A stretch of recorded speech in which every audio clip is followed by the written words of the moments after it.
convidá-los a todos para abrir a palavra de Deus em Romanos capítulo 1, 26 e 27. Por causa disso os entregou Deus a paixões infames, porque até as mulheres mudaram o modo natural de suas relações íntimas por outro contrário à natureza. Semelhantemente, os homens também, deixando o contato natural da mulher, se inflamaram mutuamente em sua sensualidade, cometendo torpeza, homens com homens, e recebendo em si mesmos a merecida punição do seu erro. Até aqui a leitura da palavra de Deus.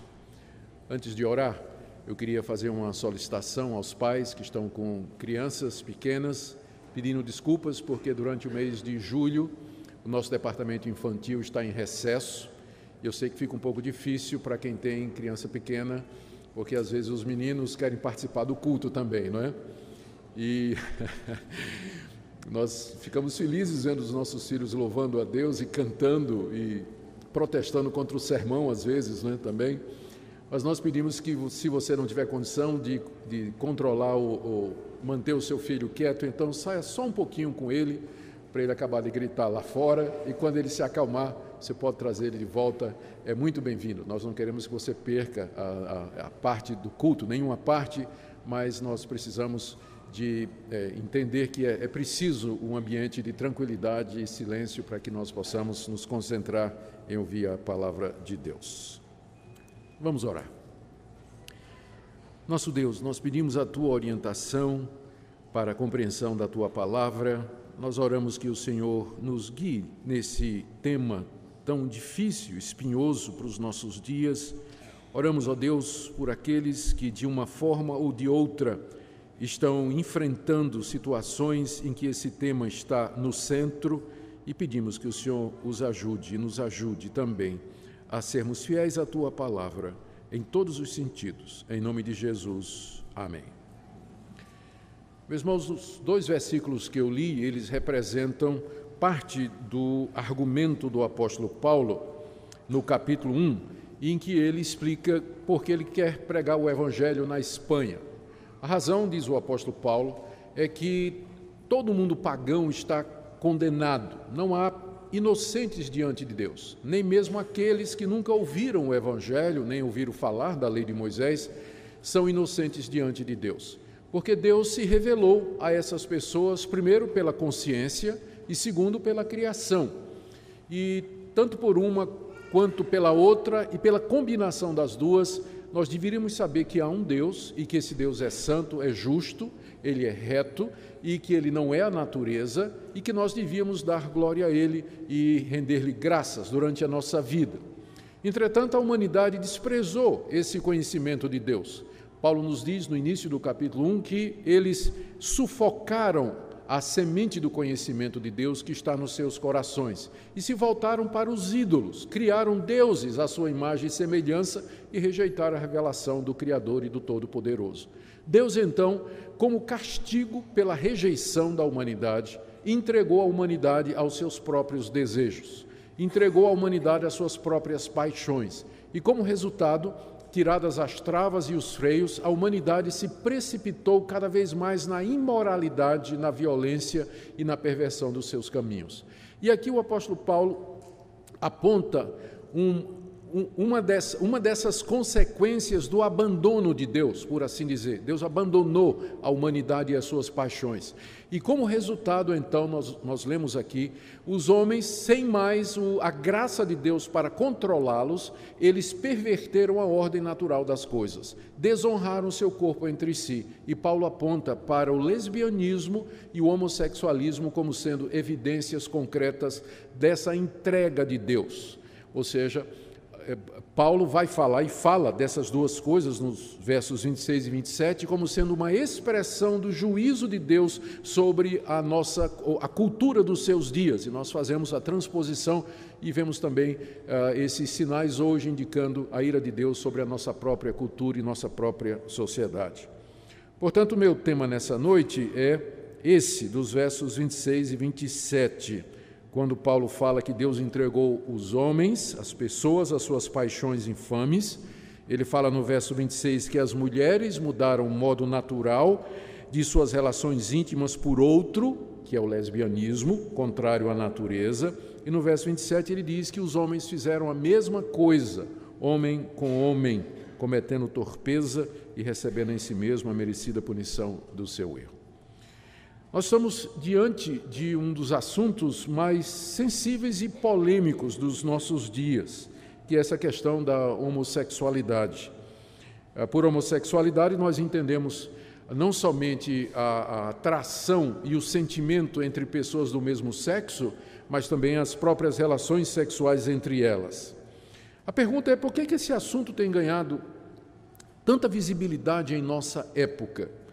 E a resposta pode ser dada na seguinte direção. Primeiro, porque o movimento, chamado movimento gay, ele organizou-se nos últimos 30 anos e ele assumiu uma militância que não existia antes.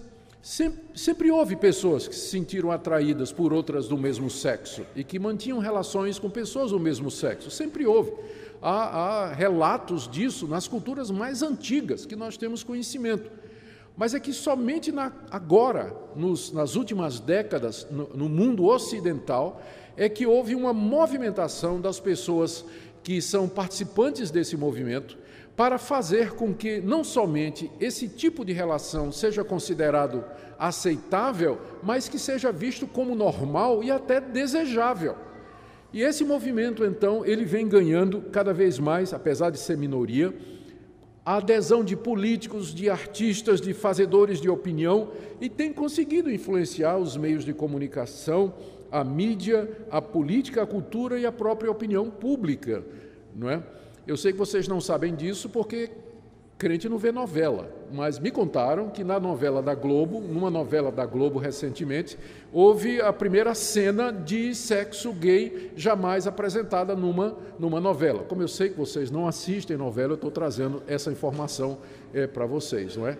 De que isso aconteceu e que mostra, de fato, como o movimento gay ele tem conseguido impactar e influenciar a cultura e a mídia em geral. Ganhou até os meios acadêmicos, a defesa de acadêmicos, de estudiosos, que argumentam e tentam demonstrar cientificamente, por exemplo, a questão da ideologia de gênero, que os gêneros se constroem socialmente e que não é uma questão da escolha do indivíduo, né?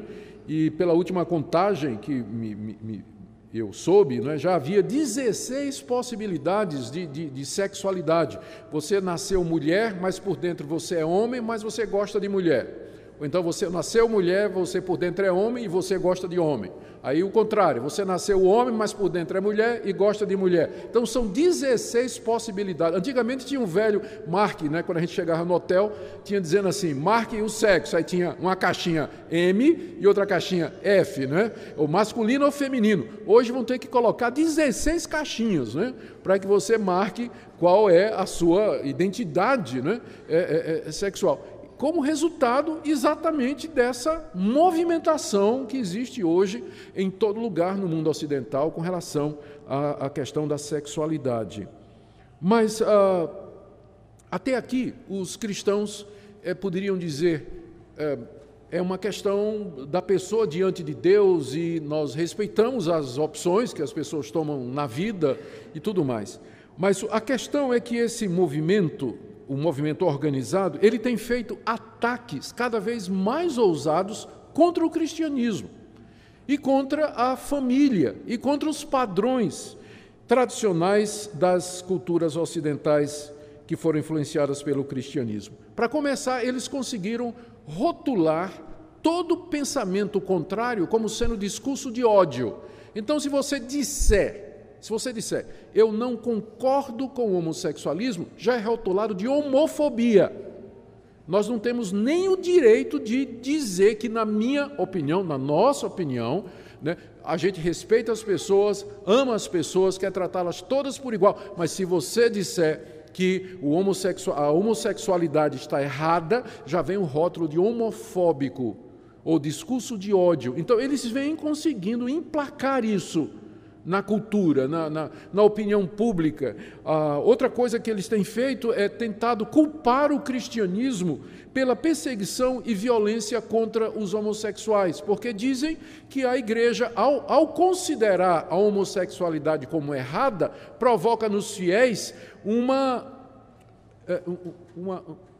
organização ou um desejo de combater o homossexualismo até na base da violência. Há pouco tempo, quando houve aquela tragédia numa boate gay em Orlando, em que uma pessoa matou dezenas de gays lá a tiro, aqui no Brasil um conhecido deputado começou a dizer que a culpa era dos evangélicos. Os evangélicos, porque eles dizem que é errado, não é? E aí as pessoas vão combater aquilo que é errado e querem resolver isso. Alguns vão ao extremo e fazer isso e usam da violência para combater, não é? Esquecidos de que quem promove massacre de pessoas assim não é o cristianismo que tem feito isso, de forma nenhuma. Ao contrário, muitos desses crimes são feitos por homossexuais que brigam entre si. Muitos desses chamados crimes de homofobia é praticado por outros homossexuais que acabam se desentendendo e assim por diante. Mas a mídia, consistentemente, ela vem fazendo essa campanha, escolhendo a maneira como dá a notícia para dizer que se um homossexual ele foi agredido ou ele foi atropelado, que é homofobia. E às vezes não é nem isso, de fato, que está acontecendo, não é? Mas, e agora, e mais recentemente, entre outras tentativas, né, que esse movimento ativista tem feito, vem de criminalizar a opinião. Ou seja, eles vêm tentando emplacar no Brasil algum tipo de lei que proíba as igrejas a pregar ou dizer o que elas acreditam com relação a isso. O último projeto de lei, que até agora não passou, primeiro tinha um projeto que proibia completamente. Depois eles viram que não passava e fizeram uma alteração. O primeiro projeto era o PL 122 de 2006. Esse não passou. Depois eles tentaram fazer uma composição dizendo o seguinte: não, os evangélicos podem dizer que o homossexualismo ou homossexualidade está errada, mas dentro do templo, dentro das igrejas, fora não pode. Então, por exemplo, esse sermão que eu estou pregando aqui não poderia estar sendo transmitido pela internet para o mundo todo, como está sendo agora, se aquela lei passasse. Não é? Porque dizia que se for falar desse assunto é só dentro do templo. E é claro que a dificuldade que eles estão encontrando para passar é que a Constituição brasileira assegura liberdade de crença, liberdade de consciência e liberdade religiosa. Então, está na nossa Constituição, são direitos civis fundamentais, mas há essa tentativa constante, organizada e persistente de criminalizar a opinião a respeito desse assunto. Os cristãos, eu acredito, eles respeitam a decisão de cada pessoa. A gente sabe que cada um dará contas de si mesmo a Deus. Se uma pessoa quiser seguir esse caminho, é uma decisão que ela vai tomar e nós vamos respeitar essa opinião, a posição. Mas eu tenho o direito de dizer que eu considero aquela atitude como qualquer outra, ou como qualquer outra coisa da vida. Eu posso dizer que eu não concordo, que eu acho errado, que esse tipo de comportamento ou de atitude, ela vai contrário àquilo que eu acredito. Chama-se liberdade de expressão, que o movimento vem tentando tirar, rotulando a nossa opinião sobre isso de discurso do ódio. Então, por conta disso, esse assunto tem ganhado uma dimensão muito grande na mídia e até no meio evangélico também. E quando a gente vai tratar desse assunto, a gente tem que tratar com muito cuidado, não é? E também procurando ser justo para não exagerar ou deturpar as posições ou as opiniões das pessoas a respeito disso. Infelizmente, um número grande de igrejas evangélicas ao redor do mundo se renderam à pressão desse movimento. Nos Estados Unidos, a igreja mãe da Igreja Presbiteriana do Brasil, que é a PCUSA, Presbyterian Church of America, of United States, eles já de algum tempo atrás, eles cederam à pressão e eles passaram a considerar a prática homossexual como sendo normal e uma opção de cada um. Passou a aceitar como normal. O passo seguinte foi aceitar o casamento gay. E o passo seguinte é que agora tem pastores e pastoras gay também. não é? Lá na Igreja Presbiteriana dos Estados Unidos, que foi a igreja de onde veio a nossa. Apenas para deixar muito claro, porque de vez em quando o pessoal fica pegando no meu pé, não é? E no pé de vocês também. A Igreja Presbiteriana nos Estados Unidos, a Igreja Presbiteriana aceita esse tipo de coisa. Você tem que dizer, não é a mesma coisa da Igreja Presbiteriana do Brasil. Nós rompemos com essa igreja em 1950. Ou seja, faz mais de 50 anos que nós não temos relacionamento nenhum com essa igreja. Não temos relacionamento. É outra denominação que a gente nem considera como igreja irmã, não é, por conta dessas atitudes que ela vem tomando. Mas também muitas igrejas metodistas, igrejas luteranas, igrejas episcopais e outras igrejas, elas vêm cedendo à pressão e vêm aceitando o casamento gay, vêm aceitar. Agora mesmo a Igreja Batista teve uma confusão, porque teve uma Igreja Batista que fez um casamento gay, e a Convenção Batista se reuniu e discutiram durante um tempo, acabaram desligando a igreja da Convenção Batista, não é? Acabaram desligando, mas já começou também no meio batista e em outros meios também, e infelizmente a pressão é muito grande. Surge a chamada teologia inclusiva, que é uma tentativa de teólogos do movimento de explicar que a Bíblia não proíbe a homoafetividade e que nós estamos muito enganados quando a gente lê passagem como essa que nós estamos aqui, que nós temos diante de nós, e que Deus é amor. Será que Deus vai me rejeitar só porque eu gosto de uma pessoa que tem o mesmo sexo que eu tenho? Não é? Deus vai me rejeitar por conta disso? Será que não existe coisa mais séria com a qual Deus deveria estar ocupado, em vez de ficar me marcando só porque eu nasci assim, que eu sinto essa atração por pessoas do mesmo sexo? Então, esses teólogos, eles tentam justificar à luz da Bíblia, né? E chega ao extremo de dizer que Davi e Jonatas, né, tinham aquela relação homoafetiva, porque numa certa passagem Davi diz assim, Jonatas, o teu amor é melhor do que o amor de mulheres. Ao pessoal, olha aí. Um dos estragos do movimento gay é que acabou com a amizade entre pessoas do mesmo sexo. Eu me lembro da época em que as meninas andavam na rua, de braço dado, e ninguém levantava suspeita, era muito normal. Os rapazes estarem juntos, saírem juntos, sentarem juntos, bater papo, se abraçar, beijar no rosto e tudo mais, ninguém dizia nada. Hoje em dia, você andou muito junto, perto do seu colega, o pessoal já olha assim.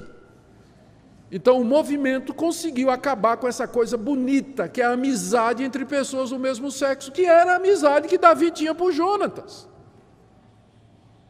Chega ao ponto de dizer que Jesus e João tinham também essa relação.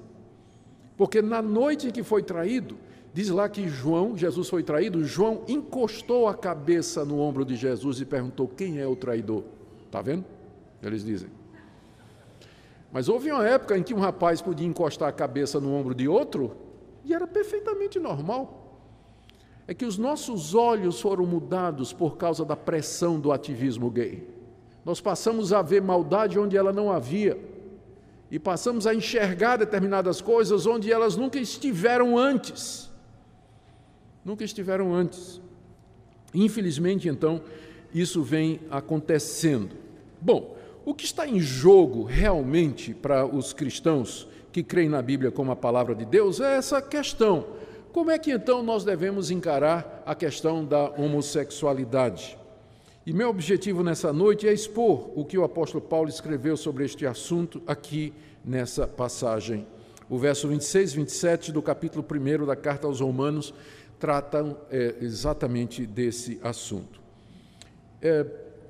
Antes de começar a exposição do texto, deixe-me limpar o terreno e esclarecer aqui alguns pontos sobre o que o Paulo está dizendo e, na verdade, o que é que ele não está dizendo.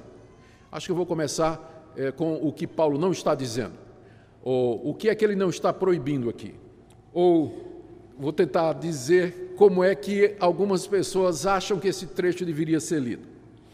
Em primeiro lugar, a posição mais contundente contra essa passagem é daqueles que dizem que Paulo aqui, ele está simplesmente refletindo o pensamento da época dele, em que os gays eram vistos com preconceito e que os homossexuais eram perseguidos, queimados e apedrejados. Então Paulo aqui Ele era inspirado por Deus, mas ele era humano também. Então, ele está pensando como um homem da sua época. Portanto, isso aqui não vale para nós hoje, porque reflete o pensamento de 2000 anos atrás, quando ninguém sabia direito essa questão da homossexualidade, que é uma coisa que é genética, que, enfim, é inevitável, a pessoa já nasce desse jeito. Paulo não tinha como saber naquela época. Então, ele, como todo mundo, achava que a homossexualidade era uma coisa errada. Logo, essa passagem não vale para nós hoje. É o que muita gente diz. Mas a verdade é outra. A verdade é que, na época de Paulo, o pensamento era diferente. Embora Paulo tenha nascido judeu, ele nasceu numa cidade grega de Tarso, na Cilícia, e era cidadão romano. E a homossexualidade era bastante comum no mundo greco-romano em que Paulo viveu.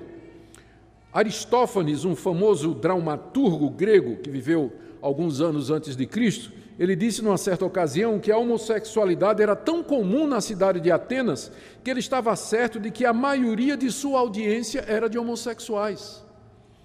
Os livros de história nos dizem que dos 15 primeiros imperadores, 14 eram homossexuais. Nero era casado com um homem. Então, era extremamente, quando não tolerado, era encorajado. A pederastia, que é o envolvimento de homens com meninos, era vista como sendo uma maneira do menino galgar a maturidade. Era considerado normal isso aí. Então, Paulo não está refletindo o espírito da época, ele está indo ao contrário do espírito da época dele. Ele não está condicionado pela cultura, ele está indo contra a cultura dos seus dias. Os judeus que eram contra esse pensamento eram uma minoria. O Israel e os judeus que lá estavam representavam uma porção ínfima do vasto Império Romano, civilização gigantesca de alcance mundial. Os judeus não tinham influência nenhuma. O pensamento dominante era que aquilo era visto como uma coisa comum. A bem da verdade se diga que tinha alguns filósofos e alguns poetas que questionavam a prática homossexual, mas, no geral, era aceito no mundo de Paulo. Normalmente. Então, ele não está aqui falando como uma pessoa que está bitolada pela cultura da época dele. Ao contrário, ele está indo contra aquilo que era aceito como normal nos seus dias. Também outra coisa, algumas outras pessoas dizem, não, tudo bem, Paulo aqui está falando realmente contra o homossexualismo, mas ele está aqui se opondo somente ao homossexualismo religioso. Deixa eu explicar. No Antigo Testamento, tem 4 passagens onde se fala a respeito dos prostitutos cultuais. O que eram os prostitutos cultuais? Eram homossexuais que eram sacerdotes, ministros das religiões pagãs. E eles ministravam nos altares, ofereciam os sacrifícios e eles se deitavam com os homens, como parte da cerimônia religiosa. Eles eram, então, prostitutos cultuais, eram homens, eram homossexuais que eram religiosos e praticavam homossexualidade no contexto religioso. Então as pessoas dizem, olha, Paulo está proibindo aqui a idolatria, ele está proibindo aqui o culto aos deuses pagãos. Mas eu fico olhando no texto e procurando onde está isso, eu não encontro. Onde é que está aqui que Paulo está proibindo a idolatria, nessa passagem aqui? Ele está falando das relações homossexuais em geral. Não está destacando que, não, eu sou contra a homossexualidade que faz parte, que leva à adoração de deuses estranhos ou você se envolver no culto pagão. Onde é que está isso aqui no texto? Paulo não está falando disso. Ele está falando da homossexualidade em termos mais amplos possíveis, que engloba tudo. Outros dizem assim, não, isso aqui o apóstolo Paulo está apenas criticando a pederastia ou a pedofilia, que era muito comum nos seus dias.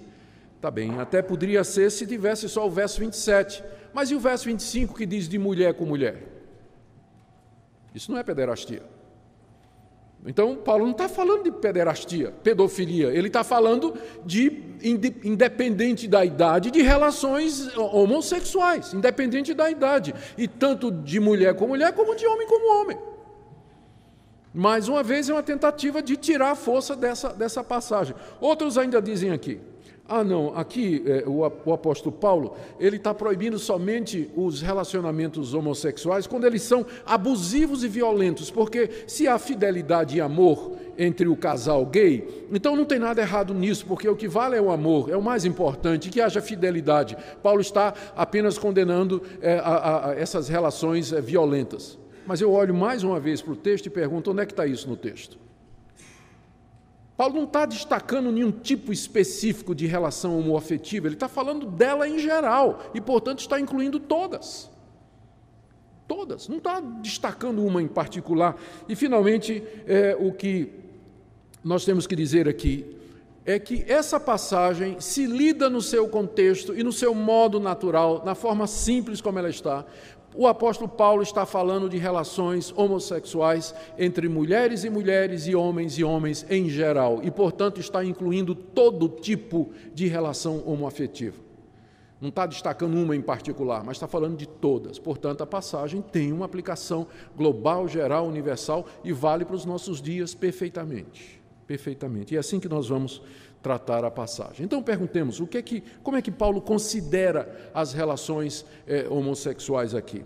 Primeiro, não há dúvida nenhuma que Paulo considera como sendo uma prática antinatural e, portanto, errada, portanto, pecaminosa. Veja como ele se refere a essa prática. Primeiro, no verso 24, ele diz: por isso Deus entregou tais homens à imundícia pelas concupiscências de seu próprio coração, para desonrarem o seu corpo entre si. Ele está se referindo exatamente ao lesbianismo e ao homossexualismo. Paulo diz que isso é uma desonra para o corpo. O verbo desonrar, que ele usa aqui no verso 24, significa tratar alguém ou alguma coisa de maneira indigna, de forma imerecida ou imprópria. E no caso a referência é o meu corpo. Deus nos deu um corpo e Deus criou esse corpo com uma finalidade e com um propósito, que é o relacionamento heterossexual monogâmico dentro do casamento. Então, o que for fora disso desonra o corpo. Ele não foi feito para isso. Você está dando a ele um tratamento indigno. Está dando a ele um tratamento desonroso. Segunda coisa, Paulo se refere à prática homossexual, no verso 27, como sendo uma inflamação na sensualidade. Veja o verso 27. Semelhantemente, os homens também, deixando o contato natural da mulher, se inflamaram mutuamente em sua sensualidade, homens com homens. Paulo chama, então, essa atração de homem com homem e a consequente relação entre eles como sendo uma inflamação. Essa é uma palavra na língua grega que significa um sentimento tão forte que a pessoa se sente consumida por um fogo. O desejo é tão grande que ela está fervendo de vontade, se a gente quiser usar uma expressão mais corriqueira. A versão da Bíblia na linguagem de hoje traz assim: os homens se queimam de paixão uns pelos outros. E essa paixão aqui, que queima, ela é errada não por causa da sua intensidade, mas é porque é mal dirigida.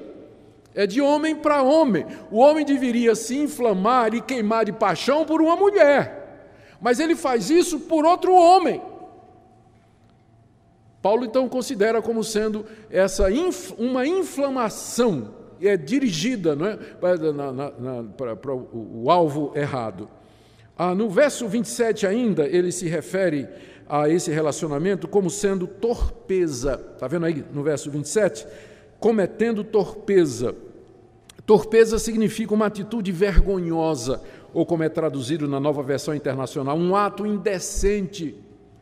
Ou, finalmente, ainda no verso 27, no final dele, ele diz que esses homens recebem em si mesmos a merecida punição do seu erro.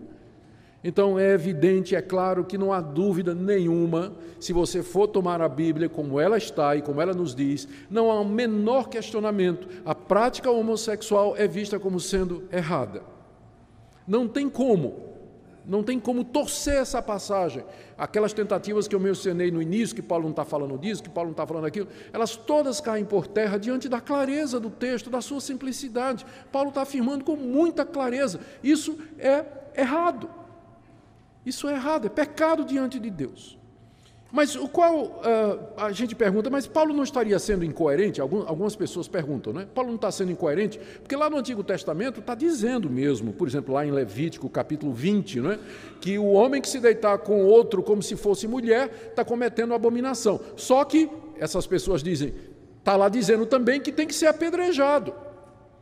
Então, não está sendo Paulo incoerente, porque ele está pegando uma parte e deixando outra. Ele devia dizer também que era para apedrejar os homossexuais, e Paulo nunca disse que é para fazer isso.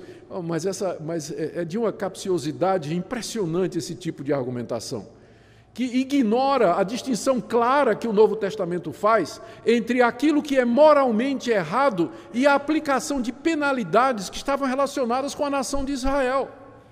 Então, as leis que manda apedrejar bruxa, feiticeiro, homossexual, menino desobediente, sabia disso? Que tinha uma lei que dizia que se o menino for muito desobediente, ele tem que ser apedrejado, né? Vocês estão ouvindo, né, molecada? O pessoal está ouvindo aí. Tudo bem. Então, antigamente em Israel, né, a lei civil determinava o tipo de punição. Mas a lei de Israel não passa para a igreja. A igreja não é uma nação. A igreja não está contida num território geográfico, ela não tem uma legislação de punir os infratores, não é? Então, aquelas leis do Antigo Testamento que falam de mandar matar e tudo mais, elas não passam para a igreja no dia de hoje. Tem a ver com Israel enquanto nação. Mas a lei moral de Deus, ela permanece para sempre. E esse tipo de atitude, a prática homossexual, o adultério, e a fornicação, a prostituição e tantos outros que são mencionados no Antigo Testamento, é uma quebra do 7º mandamento: não adulterarás. E a lei de Deus permanece para sempre. Então, esse pessoal que diz assim, Paulo está sendo incoerente, por que não pega tudo do Antigo Testamento? Ignora de propósito essa distinção clara que nós encontramos na própria Bíblia. O Novo Testamento preserva a lei moral de Deus revelada no Antigo, mas rejeita a lei civil, diz que ela se cumpriu, ela tinha um propósito, não tem nada mais a ver com o povo de Deus. Aí vem a pergunta, por que a homossexualidade está errado? Não é? Por que está errado? E a resposta, quando nós lemos aqui o texto, é que o apóstolo Paulo nos diz que está errado porque é contra a natureza. Não é isso? Você vê no verso 26 que as mulheres mudaram o modo natural de suas relações íntimas. Qual seria o modo natural das relações íntimas da mulher? É ter relações íntimas com um homem. Mas as mulheres mudaram o modo natural e passaram a ter relações com outras mulheres. Então, esse é o primeiro ponto. No verso 27, Paulo, agora se referindo ao homem, diz assim, que eles deixaram o contato natural da mulher. E aí, se inflamaram com homens, e isso aí é um contato não natural. Então, esse é o ponto, esse é o problema. É contra a natureza. Não foi assim que Deus criou. Quando Deus criou o mundo, Deus criou o primeiro casal, e ao criar um homem e uma mulher, ele estabeleceu o padrão do que é natural. Natural é um homem e uma mulher, casamento monogâmico, heterossexual. Da mesma forma que adorar a criatura em vez do Criador é uma perversão da revelação, a homossexualidade é uma perversão da ordem natural das coisas. E é isso que Deus, é essa comparação que está aqui. Da mesma sorte que a humanidade perverteu a revelação que Deus fez de si mesmo e adorou a criatura em vez do Criador, Deus os entregou e, como resultado, eles perverteram a ordem natural das coisas. E deu isso aqui que nós estamos lendo agora. Veja também como é que Paulo se refere, infelizmente, à nossa tradução, os nossos tradutores, eu não sei por que eles não disseram, ou não traduziram assim, mas literalmente o verso 27 está dizendo assim, semelhantemente, primeiro no verso 26 ele diz assim, por isso Deus os entregou a paixões infames, porque até as suas fêmeas no original, traduziram como mulher, mas para nós hoje tem uma diferença muito grande por causa da ideologia de gênero, não é? Então você pode ser fêmea de nascimento, mas mulher é uma construção social. Mas é interessante que Paulo está dizendo aqui, quando ele se refere às mulheres, ele se refere como as fêmeas, verso 26, mudaram o modo natural de suas relações íntimas. E quando chega no verso 27, semelhantemente os machos. Eu não sei por que a nossa tradução colocou mulheres e homens, porque perde um pouco da força do original, não é? Semelhantemente, os machos, deixando o contato natural da fêmea, se inflamaram mutuamente em sua sensualidade, cometendo torpeza macho com macho, recebendo em si mesmos a merecida punição do seu erro. Então, Paulo, ao tratar dessa questão, ele vai logo na questão biológica de definição. É macho e fêmea, não tem meio termo. E o problema é quando essa ordem é invertida. O problema é quando essa ordem é pervertida, que dá nisso aí. É nisso que consiste, então, o pecado, o erro, que é uma perversão da ordem natural, uma mudança, uma alteração da ordem natural. E de onde vem essa mudança? E por que as pessoas fazem isso? Paulo aqui, ele não está dando uma resposta, ele não pretende responder essa questão aqui. Ele entende com muita clareza que a origem disso é a concupiscência do coração do homem, como ele diz no verso 26. Por isso, Deus os entregou a paixões infames.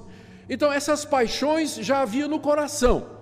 O que faltava agora era ela se espalhar para o corpo. E uma vez que Deus tirou o pé do freio e tirou as travas, então o coração do homem foi até onde queria ir. E como resultado houve essa mudança da ordem natural. Então, olhando dessa perspectiva, a prática homossexual, a homossexualidade, é um problema que acontece no coração. É o resultado da corrupção do coração humano que está agora liberada porque Deus retirou a sua graça. Só que essa liberação é uma liberação punitiva.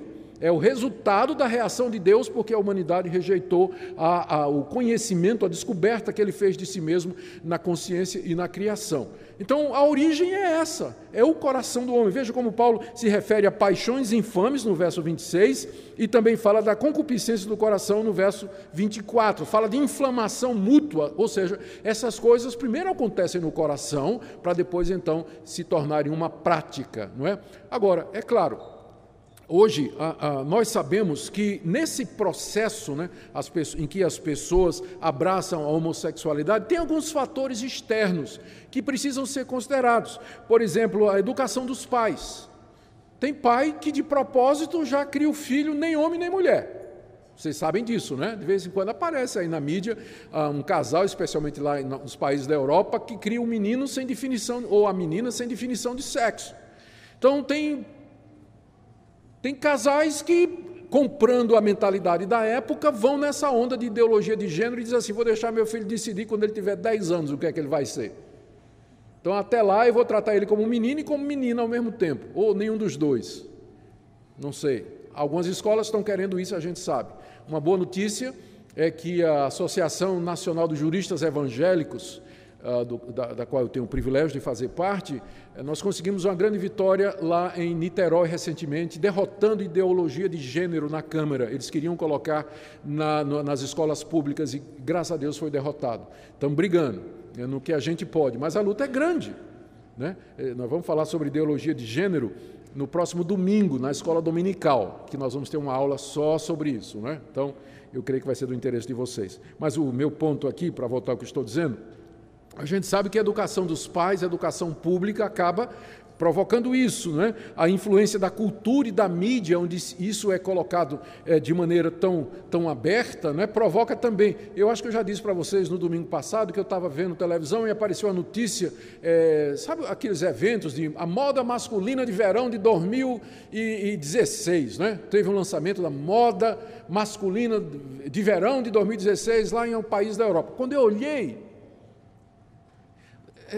era tudo, de homem não tinha nada, não tinha, os modelos tudo afeminado, com roupinha afeminada, coladinho assim, com aquele jeito, né? Mas moda masculina,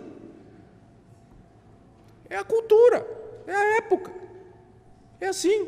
Então é natural que num ambiente desse a criança fique confusa, o adolescente fique confuso.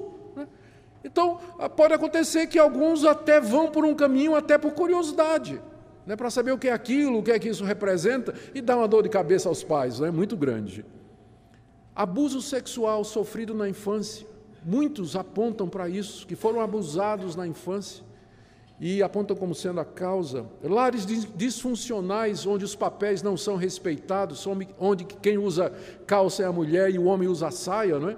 Então, em lares disfuncionais assim, onde os papéis não são bem definidos, a criança cresce confusa sem saber realmente, e é difícil. Pensa no menino, como é hoje. O menino nasce, é uma parteira, com exceção se nascer aqui na igreja, que nós temos bons médicos aqui que trabalham na área de parto. Tá certo? Não vou dizer o nome dele, não. Então, ele nasce é uma parteira. Quem vai cuidar dele é uma enfermeira. Quando ele for para a escola, a escolinha, vai ser uma professora. Quando ele entrar na universidade, vai ser uma doutora orientadora dele. Quando ele arrumar um emprego, vai ser uma patroa. Não é isso? E quando casar, vai casar com a mulher. E sabe quem vai fazer o casamento? Uma pastora. Cadê o modelo masculino para esse menino? O pai omisso em casa? Qual o modelo de homem que esse menino tem para dizer, eu quero ser homem, eu quero ser isso aí, ó? Cadê? Ele não sabe o que é ser homem. Nos Estados Unidos, os evangélicos têm um movimento chamado Promise Keepers, guardadores da promessa. É um movimento muito grande. Sabe qual é o objetivo desse movimento entre os evangélicos? Reunir os homens e dizer, nós vamos dizer a vocês o que é ser homem. Tem que ensinar os homens o que é ser homem hoje. Porque de um lado você tem um machismo, que deturpa o papel do homem, dizendo que o homem é machão, violento, bate em mulher e tudo mais, que é uma aberração, é pecado, do mesmo jeito. E do outro lado, o homem cresce feito um banana. Não tem masculinidade nenhuma. É feminado. Fica sem modelo.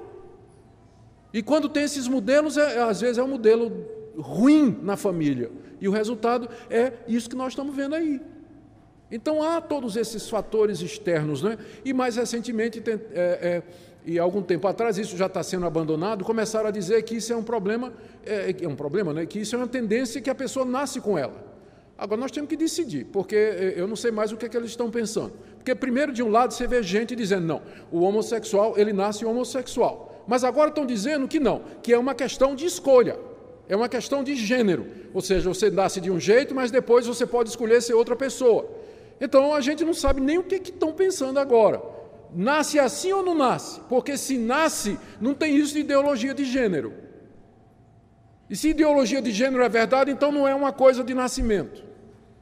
Fica essa confusão toda que estão trazendo e discutindo aí, não é? Então, meus queridos, nós não podemos ignorar esses fatores, mas uma coisa também, não tem nada errado nós reconhecermos que tem gente que vai por esse caminho, por criação, foi abuso na infância, influência dos amigos, a moda, nós não estamos negando isso, mas uma coisa que nós queremos que também não seja negado é que esse é um problema que começa aqui. É um problema do coração, é um problema da corrupção do coração humano. O texto é muito claro, a palavra de Deus é muito clara a respeito desse tipo de coisa. E nós precisamos estar atentos e claros com relação a isso. Finalmente, qual o castigo que Paulo menciona aqui para a prática homossexual? Ele mencionou no final do verso 27, não é? Homens com homens, recebendo em si mesmos a merecida punição do seu erro. Paulo se refere aqui a uma punição que é recebida ao mesmo tempo das relações. Diz que é merecida e que é neles. Existem várias possibilidades. A própria degradação moral que a pessoa experimenta, e não se iluda, embora o nome seja gay, e a palavra gay significa feliz e alegre em inglês, isso não retrata a vida de muitos deles. Isso não retrata a vida de muitos deles que sofrem e têm problema de depressão, problema de identidade, uma luta muito grande. Então, pode ser uma referência a alguma forma de flagelo, dor espiritual, psicológica ou física, a própria degradação é que a pessoa se submete a fazer uma coisa que não é natural, por mais que ela queira pensar que está fazendo uma coisa natural. Mas há consequências para esse tipo de procedimento. Encerro fazendo a seguinte pergunta: o que é que o texto nos ensina? Eu vou começar com algumas afirmações e terminar com as negações. O texto afirma que sexo e gênero são definidos biologicamente, macho e fêmea, são definidos na criação. A gente é aquilo que a gente nasceu. É claro que a sociedade e o convívio com os pais vai nos ajudar a confirmar isso, a amadurecer e sermos aquilo que já somos por nascimento, verdadeiros homens e verdadeiras mulheres. Esse é o papel da família e o papel da sociedade, desenvolver aquilo com que nós já nascemos. Então, nós não podemos aceitar a ideologia de gênero. Segundo, nós afirmamos que a homossexualidade ela não é genética e, portanto, ela não é irresistível, mas é uma decisão que o indivíduo toma. Terceiro, a vasta aceitação, prática e defesa da homossexualidade em nossos dias mostra o juízo de Deus sobre nossa geração. Quarta afirmação, há perdão e libertação no Evangelho. O apóstolo Paulo, escrevendo aos Coríntios sobre esse mesmo assunto, no capítulo 6, ele afirma ter conhecimento de pessoas que tinham sido assim, mas que foram mudadas. Não sabeis que os injustos não herdarão o reino de Deus? Não vos enganeis, nem impuros, nem idólatras, nem adúlteros, nem efeminados, nem sodomitas, nem ladrões, nem avarentos, nem bêbados, nem maldizentes, nem roubadores herdarão o reino de Deus. Tais fostes alguns de vós. Ou seja, Paulo conhecia gente que tinha sido sodomita, efeminado, praticante da homossexualidade. Paulo conhecia alguns, tais fostes alguns de vós, mas vós vos lavastes, mas vós fostes santificados, fostes justificados em nome do Senhor Jesus Cristo e no Espírito do nosso Deus. A mudança, a perdão, a libertação, a transformação.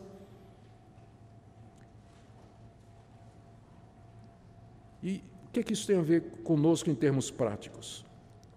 E eu queria que você pensasse nas seguintes coisas aqui, e eu agora estou fechando mesmo, né? Vou fechar mesmo. Eu queria que todos nós prestássemos atenção nesse ponto. Note que o apóstolo Paulo não está tratando a homossexualidade como sendo o pior pecado de todos. Veja que, a partir do verso 28, que nós veremos mais adiante na próxima vez, Paulo dá uma lista de quase 20 atitudes que ele considera igualmente como sendo erradas. Nunca no Novo Testamento a questão da homossexualidade é tratada isoladamente, mas sempre em conjunto com outros comportamentos. Por isso é muito errado a gente olhar para a homossexualidade como sendo pecado sem perdão.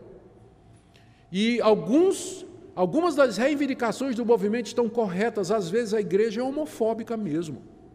Ela rejeita mesmo, ela não aceita, às vezes na própria família, vê como sendo uma coisa odiosa, que tem que ser combatida. A Bíblia não nos ensina que a homossexualidade é o pecado sem perdão. Só tem um pecado sem perdão na Bíblia, que é a blasfêmia contra o Espírito Santo. E a homossexualidade não é esse pecado. Há outros pecados que a Bíblia trata: prostituição, adultério, fornicação, que é sexo entre gente que não é casada, trata com o mesmo rigor. Então é muito errado quando a igreja elege essa atitude aqui como sendo o ápice, o clímax de todos os pecados de imoralidade. Está errado isso. Nós temos que chamar o arrependimento todo mundo. Não é só quem está vivendo nessa prática da homossexualidade, mas chamar o arrependimento o adúltero, o imoral, que vive na prostituição, quem trai a mulher, quem trai o marido, o namorado que vai para a cama. Tem que chamar o arrependimento do mesmo jeito. Homofobia está errado. E nós repudiamos qualquer violência feita a uma pessoa só porque ela é homossexual. Repudiamos. Está errado isso. Porque não é assim que a palavra de Deus encara. Então eu queria que você analisasse bem isso, que você pensasse no seu coração a respeito desse assunto. Agora, me deixe dar uma palavra para aquelas pessoas que são crentes em Jesus Cristo, mas que se sentem atraídas e tentadas por pessoa do mesmo sexo. É mais comum do que você imagina. Pessoas que estão na igreja, são crentes de verdade, creem no Senhor Jesus, mas elas sentem essa atração. Eu quero que você veja a diferença entre tentação e o pecado em si. Ser tentado não é pecado. Pecado é quando você cai nele. Nós somos tentados de muitas maneiras. Quem não é homossexual, ele é tentado para o lado de cobiçar pessoas que não lhe pertencem do outro sexo. Quem sofre com essa questão da homossexualidade é tentado a cobiçar pessoas do mesmo sexo, mas no fim é uma tentação do mesmo jeito. Então, não é pecado você ser tentado, pecado é quando você concorda, quando você aceita, quando você começa a fantasiar, quando você vai para a internet para ver e depois você vai para a prática. Aí é pecado. Eu não posso evitar que um passarinho pouse na minha cabeça, mas eu posso evitar que ele faça um ninho. Não é verdade? Então, pensamentos vêm, tentações vêm, desejos chegam no coração, mas a gente pode dizer não, não e não. E nós podemos lutar contra isso com a graça de Deus, não só contra essa tentação, mas contra qualquer outra. Com a graça de Deus, pelo poder do Espírito Santo, nós podemos lutar contra a tentação. Então, ser tentado em si não é pecado. Mas o pecado é quando você se deixa envolver.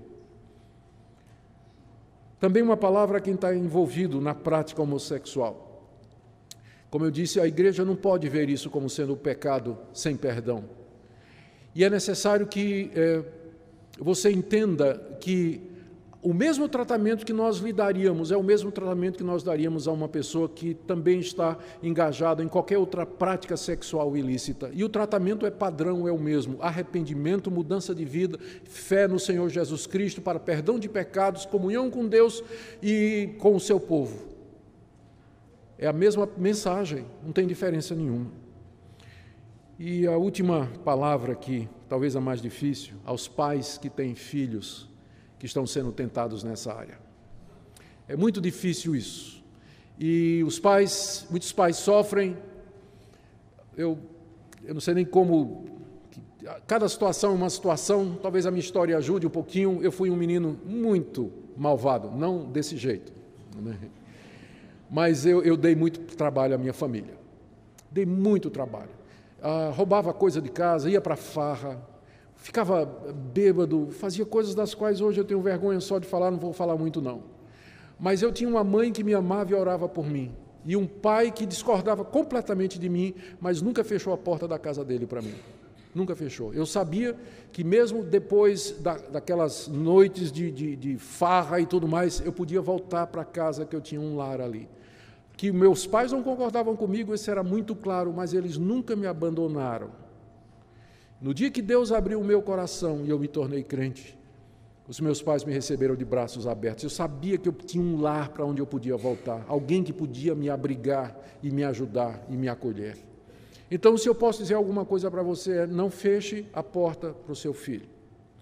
Você pode deixar muito claro para ele que você não concorda, mas você pode fazer isso sem demonstrar rejeição e ódio a ele. Você pode dizer, você ainda é meu filho e eu vou amar você, não importa a decisão que você faça.